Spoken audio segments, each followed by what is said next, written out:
장관님, 네.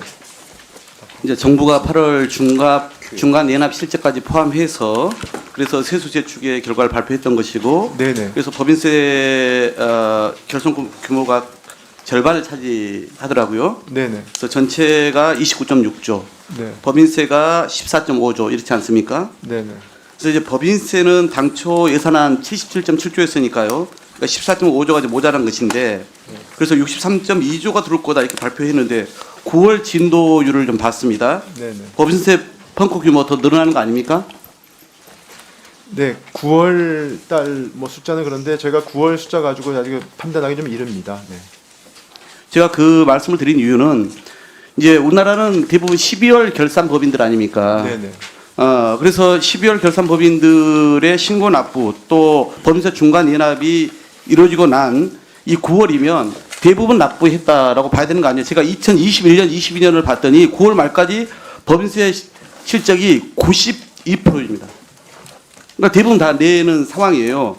근데 기재부가 낸 예상 전망치 달성하려면 앞으로 남은 3개월 동안 최근 4년 중에서 4분기 법인세 수가 가장 많은 8조 7천억이 들어와야 됩니다.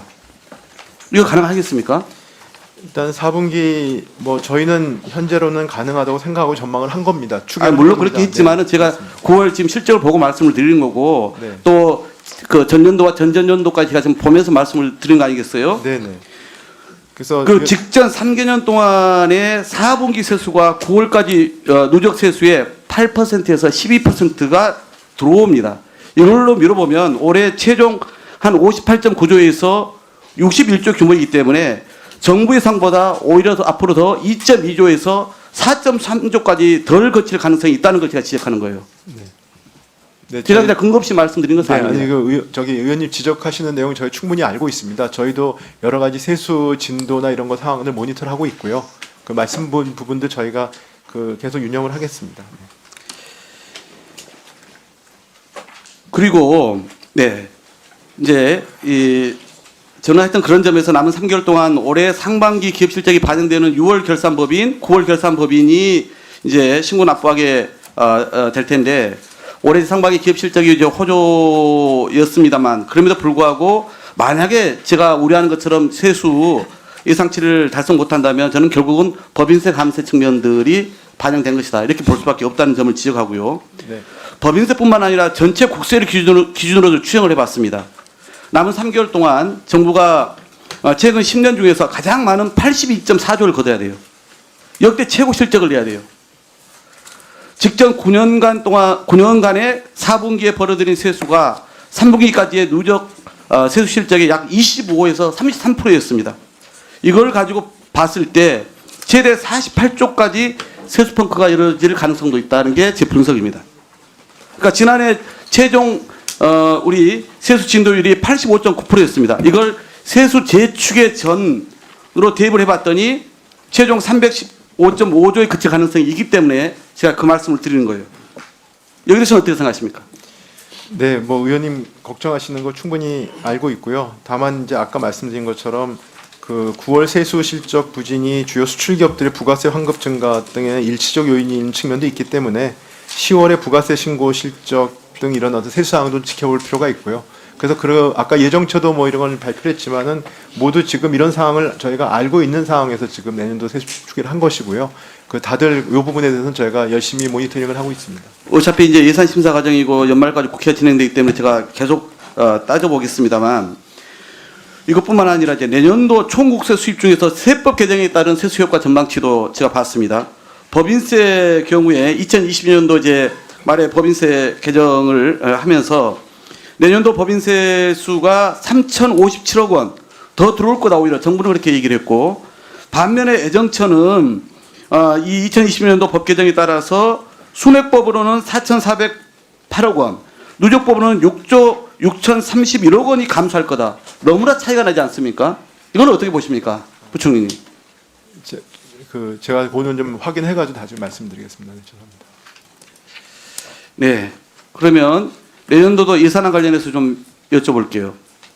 예산안 편성하면서 24조 지출 구조 조정하면서 세부 내역 안 내는 것은 너무 그건 문제가 심각해요. 앞서 정일영 의원이 얘기했습니다만은 지출구조 조정 뭘 조정을 했는지 왜 국회에다 그 내역을 안 내놓습니까?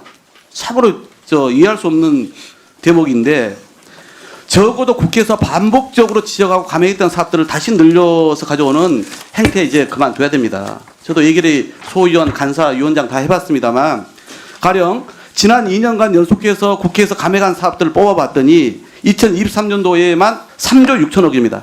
예산에서 2조 7천억, 기금에서 9,311억인데 2023년은 2조 4,800억 원이에요. 그래서 국회에서 이 감액된 것들이 정부가 이제 특정 사업 예산을 국회에서 삭감할 것을 생각하고 과다 계산해서 계속 가져오고 그래서 결국 협상 과정에서 일정 규모를 막판에 알아서 삭감하는 이 행태가 반복되고 있지 않습니까? 너무나 잘 아실 거예요. 그 대표적으로 세입에 연동되는 교육부의 보통교부금 그리고 예비비, 농림부와 국토부의 전출금, 국정원 정부활동비, 공자기금 이자 상환 비용, 국고채 이자 비용, 각 기금들이 자산운용사에 예치하는 여유자금 이렇게 활용하고 있거든요. 예비비만 보더라도 앞에 나왔습니다마는 작년에 예산을 32조나 이제 불용하고 올해도 상당 규모 8, 9조 지금 불용한다는 거 아니겠습니까? 그런데 정부가 또 예비비는 올해보다 6천억이나 늘려서 가져왔어요. 국고채 이자 비용도 매년 평균 국회에서 7천억 정도 삭감을 합니다. 또 그만큼 불용을 하고 있고요. 근데 올해보다 2조 2천억이나 오히려 늘려서 국회에 제출했어요. 국회가 계속 지적하고 또 반복적으로 최종 삭감하는데도 쌈짓돈처럼 이렇게 늘려와서 협상력으로 꺼내놓는 게 과연 재정 운용의 정상적인 모습인가 되묻지 않을 수가 없어요. 저도 이제 여기 기재 예산 소위에 들어갑니다만은 또 향후에 국회 예결위 차원에서도 이런 반복된 잘못된 관행들을 이제 바꿔 나가야 돼요. 과감하게 저는 과다 증액됐거나 해마다 이렇게 연례적으로 이렇게 잘못 추계하거나 잘못 설계온 예산안에 대해서는 전부 삭감해야 한다고 생각합니다. 네, 예산 심의 과정에서 성실히 다시 설명드리겠습니다. 네, 김태년 의원 자료 첨가 관련해서 의사진행 발언을 했는데요.